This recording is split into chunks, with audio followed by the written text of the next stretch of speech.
Now we come to chapter 4. And Boaz goes to the city the next morning, and this nearer kinsman shows up. And Boaz lays the situation out before him and says that Naomi has a small amount of property. She's going to sell it, and you can buy it and take the inheritance that in a sense belongs to you first. And he says, and now this is the next setback, an obstacle. He says, I will redeem it. And we want to say, no, you won't redeem it. You get out of here. You're going to mess things up. But he says, yes, I will redeem it. And then, that's verse 4 at the end there. I will redeem it. Then Boaz said, verse 5, the day you buy the field from the hand of Naomi, you also acquire Ruth, the Moabite, the widow of the dead, in order to perpetuate the name of the dead in his inheritance. And then we get a great sigh of relief as this setback ceases to be a setback. Verse 6, then the Redeemer said, I cannot redeem it myself, lest I impair my own inheritance. Take my right of redemption yourself, for I cannot redeem it. And that's good news. And we're very happy to hear that. We want to say yay in the background as we watch this drama unfold. So, they move forward and they marry. And there is another setback. It's not mentioned. She hasn't, for one reason or another, conceived in marriage for the 10 years that she was married. Now, that doesn't prove anything, I suppose, about her own fertility, does it? It might have been Mahlon. But the question lingers, she didn't have any children with that husband. Could she now? She's probably in her early 30s, mid-30s. I don't know how early she married Mahlon. But it's been 10 or 12 years now. And will they have children? And so you have this amazing prayer in verses 11 and 12. Let's read those. Then all the people who were at the gate, the elders said, we are witnesses. And they start praying. May the Lord make the woman who is coming into your house, Boaz, like Rachel and Leah. Now, you remember the story of Rachel and Leah. They had, I forget how many children because they had handmaids. But together with their handmaids, they raised up 12 sons who became the 12 tribes of Jacob, tribes of Israel. And do you remember that as each of them resented the other, God closed their wombs? So Rachel's closed, and Leah's closed, and Rachel's open, and Leah's open, and back and forth it went. And so they know that these women represent closed wombs and open wombs. That is, they show God's in control of whether you get pregnant or not. Ultimately, in the Old Testament, every conception is from the Lord. God does this. And so they're praying that they would be like Rachel and Leah, who together built up the house of Israel.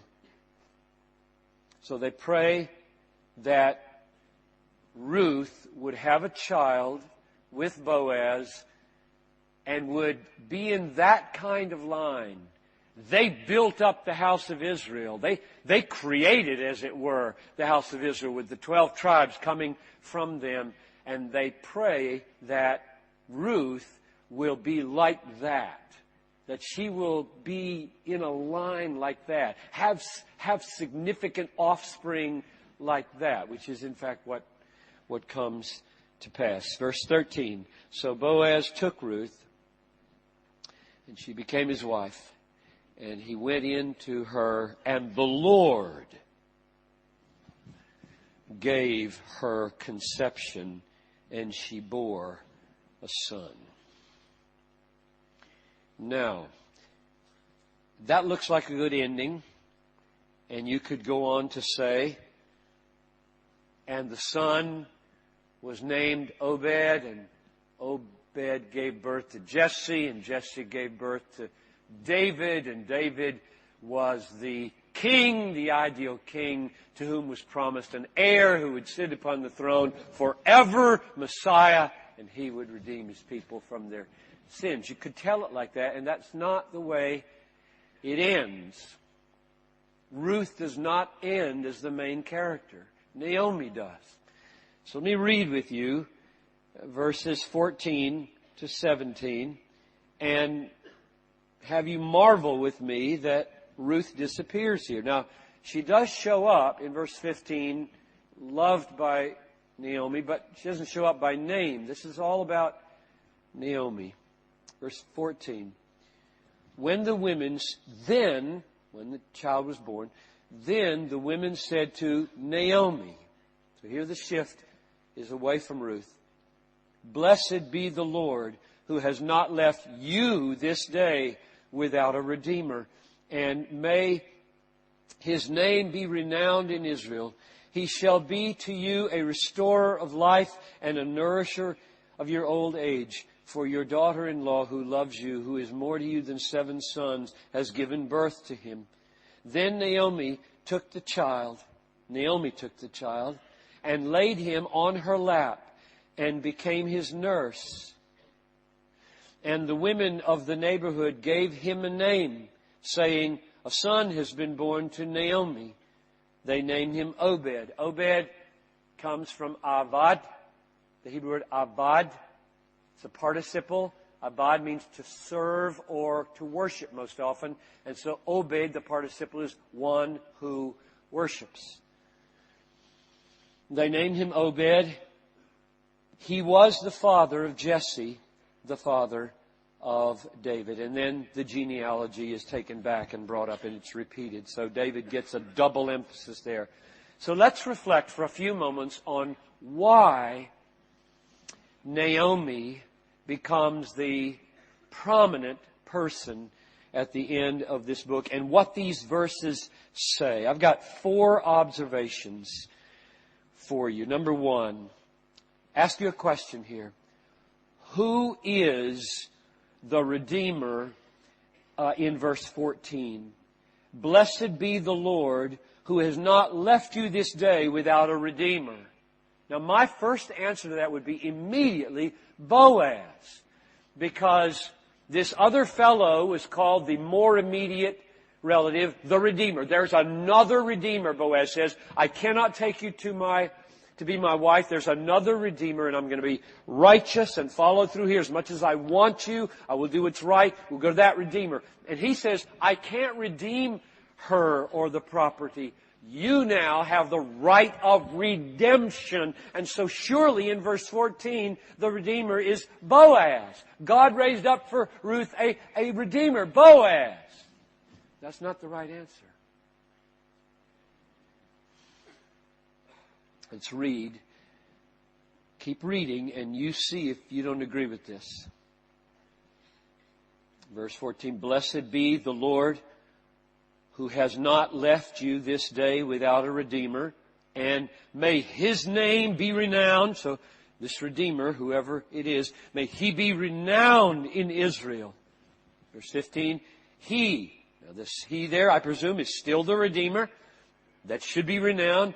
He shall be to you a restorer of life, a nourisher of your old age. For your daughter-in-law, who loves you, who is more to you than 7 sons, has given birth to him.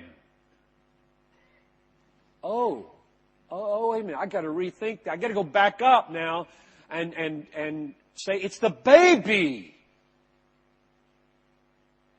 That totally takes me off guard here. It's the baby. It's the worshiper. It's Obed. It's the line leading to David and Jesus. I doubt that that's an accident, that this book ends on a double note of David, the king, who's not in existence yet when this story takes place. Obed, father of Jesse, father of David, is a redeemer?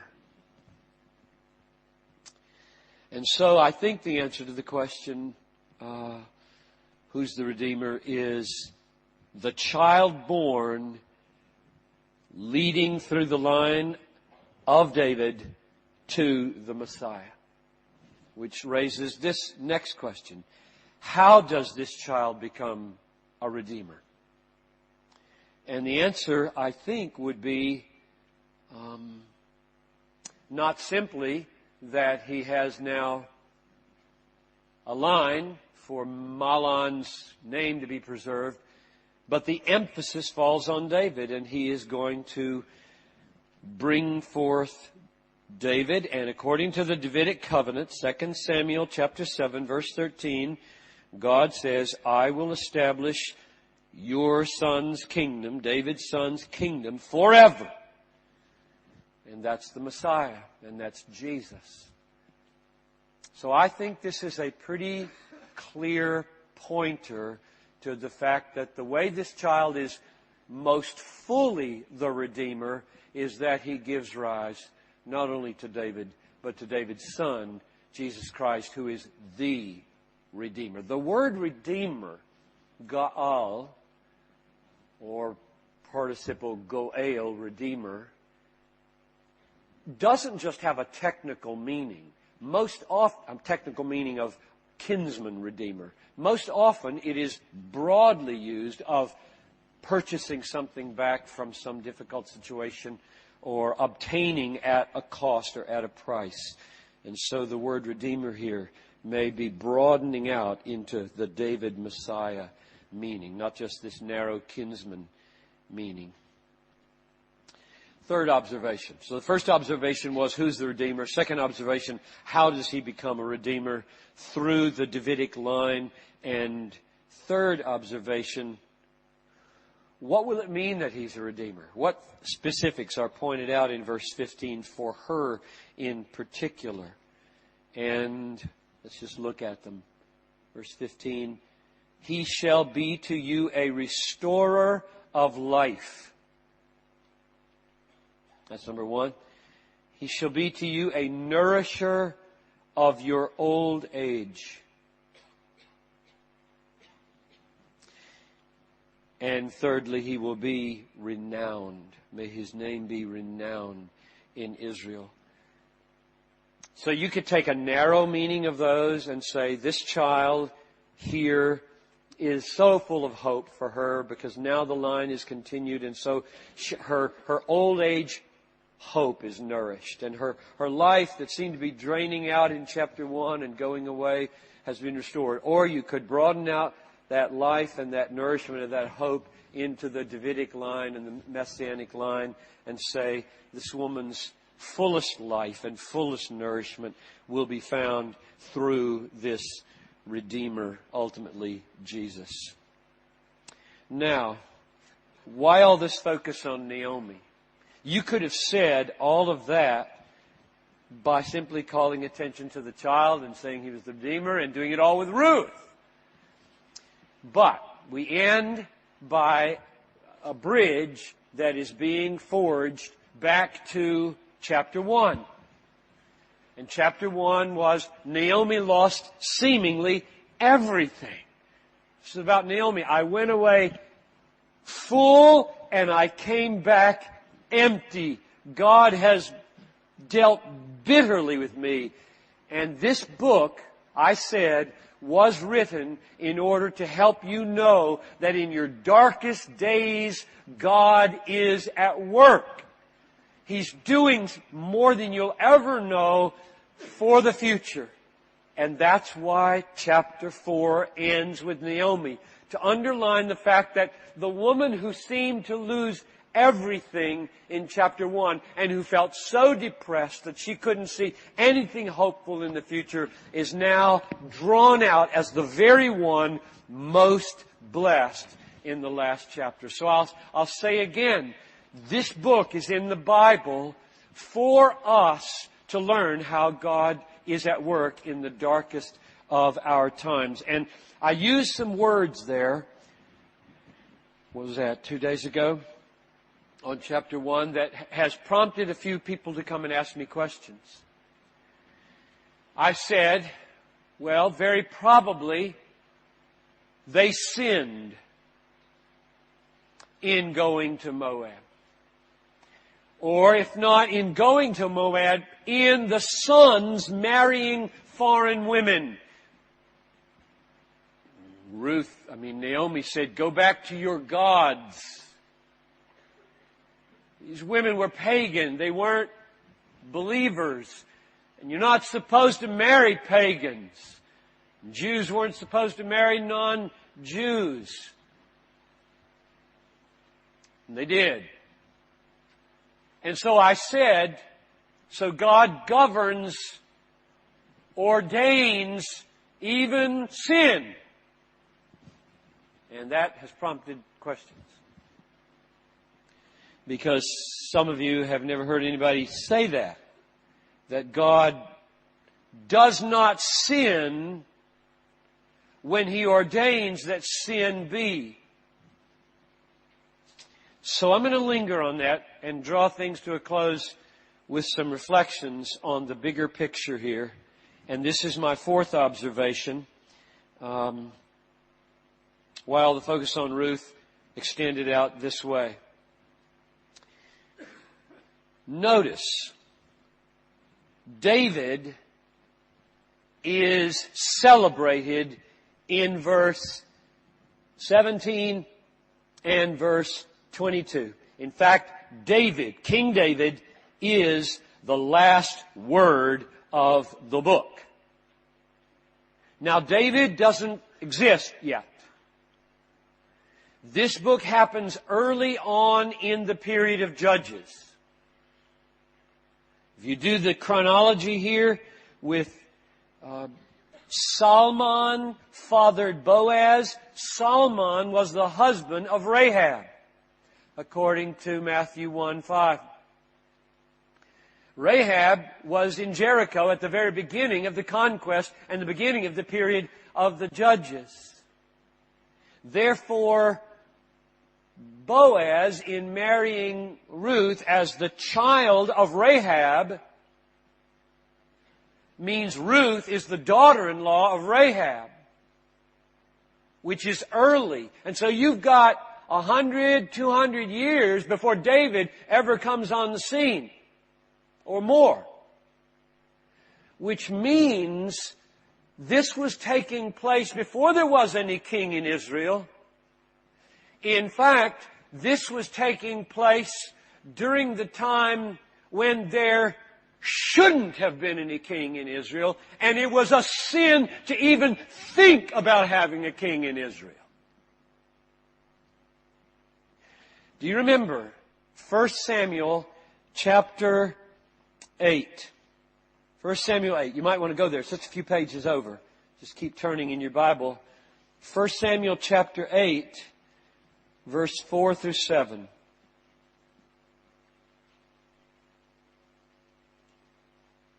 Samuel's time now, just before the beginning of the king, Saul, David, Solomon. Verse 4, then all the elders of Israel gathered together and came to Samuel, chapter 8, verse 4, at Ramah, and said to him, behold, you're old, and your sons do not walk in your ways. Now appoint for us a king to judge us, like all the nations. But the thing displeased Samuel when they said, give us a king to judge us. And Samuel prayed to the Lord, and the Lord said to Samuel, obey the voice of the people in all that they say to you, for they have not rejected you, but they have rejected me from being king over them. Turn to chapter 12. Just keep going a few pages farther. Chapter 12 of 1 Samuel, and look at verse 17. Is it not wheat harvest today? I will call upon the Lord that He may send thunder and rain, and you shall know and see that your wickedness is great which you have done in the sight of the Lord in asking for yourself a king. There shouldn't have been any king. It was a sin to ask for a king. It was a sin to reject God as your immediate governor and to want a king. That was true in Ruth's day. That doesn't make any sense. Does it? This book is being written after David. So hundreds of years later, this book is being written about the time of Ruth. And being celebrated is how God brought a Moabite into the line of David and Messiah. And David is clearly a hero and a positive figure in Ruth. In a time when there shouldn't have been a David, and it was a sin to want a David. Do you see why I say things like, So God planned that there be a king and said it was wicked that the people want a king. Yes? It was sin to want a king. It was sin to move toward a king. It was sin to reject God and say, we want a king. And God is planning that there be a king. And that His Son be the son of David. And be king. I hope you feel this. God's ultimate purpose for the universe is that His Son be King of Kings. And every knee will bow and every tongue will confess that Jesus is Lord and King. That's the purpose of the universe, and it was sin for that to come about. You have done a wicked thing in bringing about this kingship. There is no way for God to rule the universe that He has created that brings us to Jesus as King without God ordaining that sin come to pass. Now that shocks some of you. And so what I want to do is just give you a few other illustrations, because this is all over the Bible. These are not isolated incidents. I asked David, my assistant, this morning whether university in Britain has made an arrangement with Crossway to publish the book that's supposed to be out in 8 days called Spectacular Sins. Subtitle, And Their Global Purpose in the Glory of Christ. But you're getting a snapshot of that little teeny book, 140 pages or whatever. And I don't know whether they have, so I don't know whether it'll be here, but I would very much, if I had it, I'd give you all a copy, because I know what I'm saying now is jarring to some of you. So let me give you some illustrations, and we'll close with these illustrations. Joseph, the story of Joseph. His brothers sell him into slavery. First they throw him into a pit, lie to his father about what happened to him, and sell him into slavery. That's sin. That's sin. They lied. They almost murdered. They kidnapped, and they sold him. Then he gets taken into the house of Potiphar, and he gets lied about. His wife says that he tried to rape her, and he didn't. And so he goes to prison as an innocent man, and that's sin, to send an innocent man to prison. And he tells the dreams to the butler and the baker, and the baker gets killed, and the butler goes back and gets forgotten for 2 more years when the butler said, I'll remember you. And that's a sin, to treat him like that.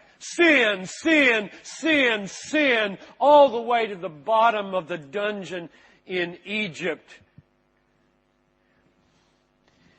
Let me read you 2 verses that give you God's perspective on those sins. The first is Psalm 105, verses 16 and 17. It goes like this.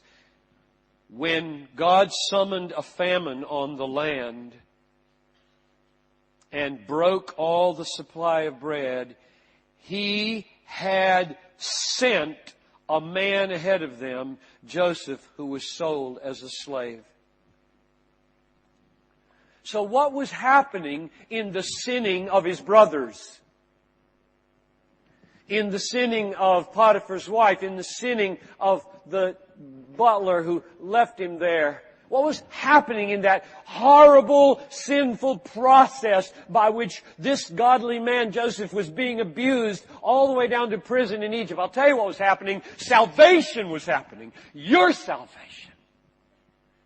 And the glory of Jesus Christ, born of the heirs of this family, which had been wiped out, would have been wiped out by the famine, had not God sent Joseph ahead of them by means of sin. So Joseph's own interpretation in Genesis 50 verse 20 was to his brothers, you meant it for evil. God meant it for good. That's one of the most important verses in the Bible. You need to say that to Satan every time he beats you up. Brings some disease into your life. Clobbers some relationship. Satan, you mean this for evil.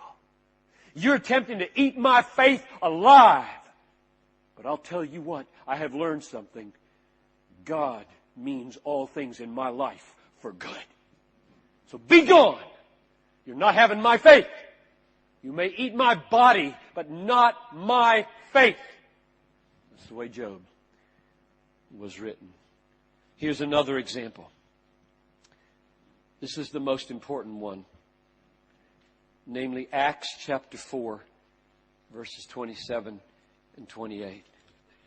David and I were talking last night about these things and how serious they are because of how they relate to the cross.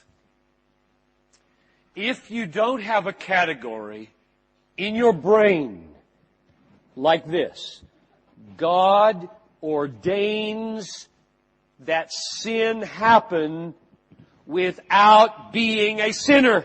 If you don't have that category, I don't know how you're going to believe in the cross as the work of God on your behalf. So, you might feel like, oh, he's really into this kind of heavy-duty theology and speculation about the problem of evil. I'm not. I'm right at the center. How did the cross happen? It happened by sin. How did it happen? God made it happen for you. So let's read that. Chapter 4, verses 27 and 28. Truly in this city there were gathered together against your holy servant Jesus, whom you anointed, both Herod, Pontius Pilate, along with the Gentiles and the peoples of Israel, to do whatever your hand and your plan had predestined to take place. I just don't think it gets any clearer. Herod sinned in mocking him and putting a purple robe on him and saying, I wanted to see a miracle from him. Pilate sinned by washing his hands and say, even though I see no guilt in him, take him and crucify him. The Gentile soldiers sinned by ramming a sword into his side and nailing his hands to a cross and bargaining for his garments and putting a crown of thorns on his head and smacking him around and saying, prophesy, and spitting on him, pulling his beard. All of that scripted in the Psalms by God. All of it's sin. All of it's sin. And the Jews, crucify him, crucify him. Come down from the cross, all of it sin, and all of it the fulfillment of God-ordained prophecy and plan. You see, the reason I write a book about this and the reason I close with this is because it's all over the Bible. I just have such a burden that on this issue of the sovereignty of God, we not play games. We not get into pointless arguments. We just stay very close to the center here. Christ died for me. I am crucified with Christ. When the chaplain came to me in the hospital, and I was a sophomore in college, and I was in the hospital for 3 weeks with mono, and my whole life was being turned around, he said, as he walked out, "Johnny, you got a favorite verse?" And out of my mouth came, no, actually he said, "You got a life verse." That's what he said. "You got a life verse." And out of my mouth came, "I am crucified with Christ. It is no longer I who live, but Christ who lives in me. In the life I now live in the flesh, I live by faith in the Son of God, who loved me." Do you hear how personal Paul was there? Who loved me and gave himself for me. Now, if you have a massive theological obstacle standing in the way of God loving you through Jesus' death, what are you going to do? So I would like you to believe that God ordains all things, including the horrors of the first chapter of Ruth. So let me close like this. Why the first chapter of Ruth like that? I mean, okay, granted, Piper, if God is that sovereign that He can even govern sin without being sinful and orchestrate the world of evil to bring about His purposes, what was He doing in chapter 1? Why the famine? And why the marriage of the foreign women? If He's in control, He didn't have to bring the famine, and He didn't have to let them marry the foreign women. What's He up to in guiding all of this without Himself sinning? And you could probably figure that out as well as I can. Here's my closing effort.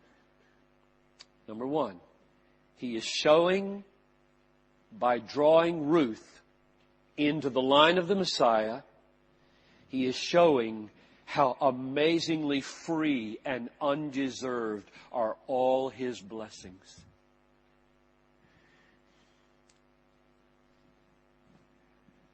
We are tempted to boast. If we're Jews, we're the people. We're the line.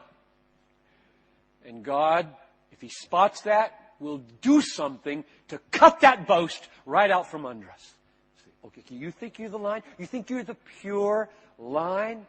I'll tell you what I do. I freely choose Moabites, women, pagans, and I put them in the genealogy of my son. So that's one reason for why He did it.